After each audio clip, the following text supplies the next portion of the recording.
L'Église catholique célèbre l'Épiphanie et fait mémoire de saint Édouard et de saint Siméon.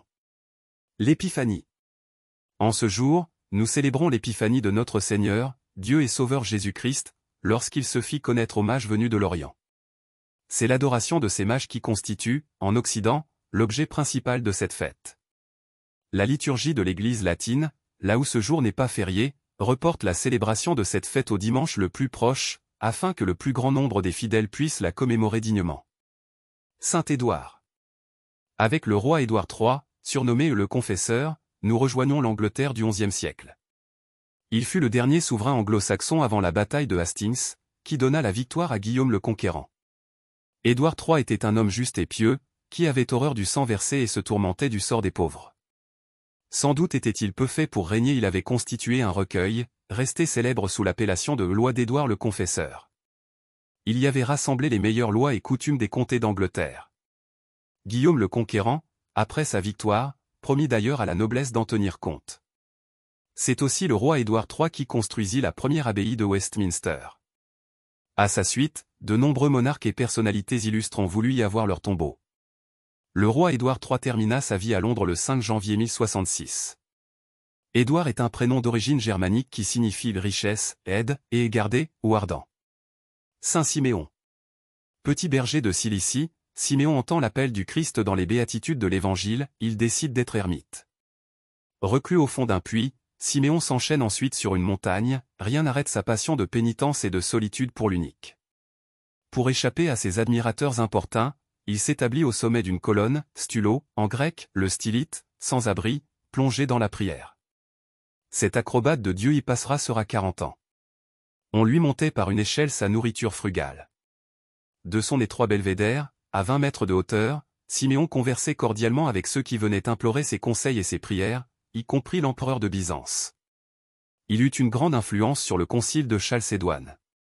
On venait de loin vers lui, ainsi des pèlerins de Gaule, auxquels il confia un message pour sainte Geneviève sa sœur en Christ, à Paris.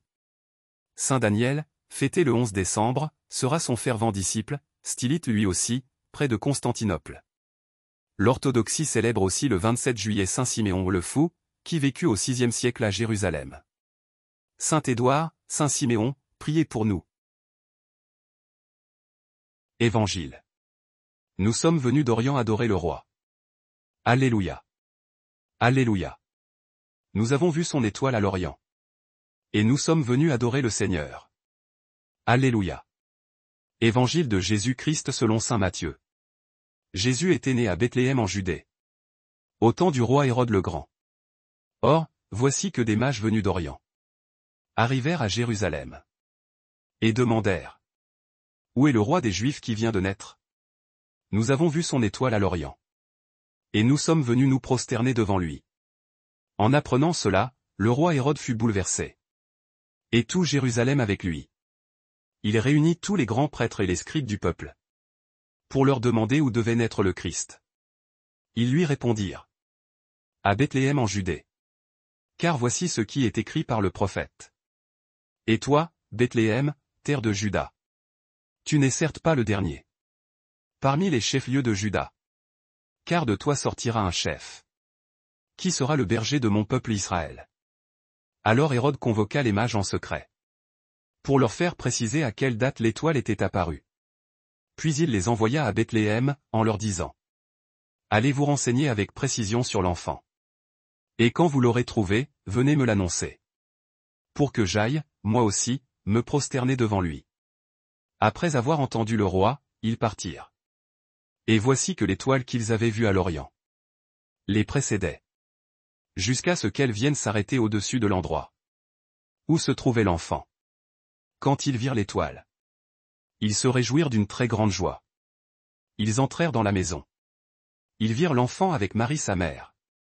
Et, tombant à ses pieds, ils se prosternèrent devant lui. Ils ouvrirent leur coffret et lui offrirent leurs présents: de l'or, de l'encens et de la myrrhe. Mais, avertis en songe de ne pas retourner chez Hérode, ils regagnèrent leur pays par un autre chemin. Acclamons la parole de Dieu. Louange à toi Seigneur Jésus.